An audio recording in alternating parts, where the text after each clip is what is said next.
so much of being a good leader is knowing when to defer credit and take blame.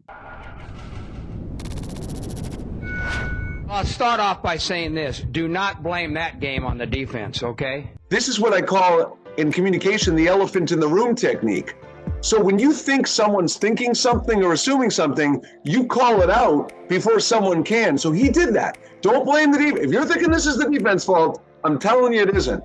So he stuck up for his defense. When you turn the ball over 5 times, 4 interceptions, 1 for a touchdown, 3 others in field position to set up touchdowns, you ain't gonna beat anybody I just talked about. Anybody. All right? And that was a disgraceful performance, in my opinion. We turned the ball over 5 times.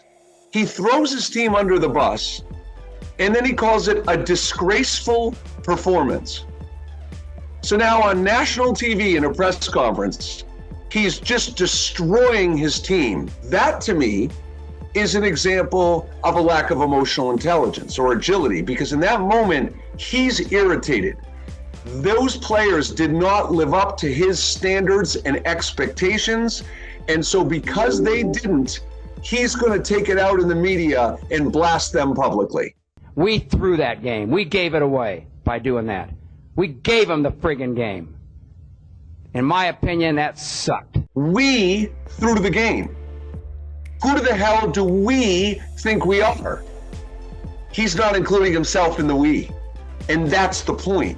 The we is the people that play for him. He doesn't see himself in the we. He gives 0 credit to the other team.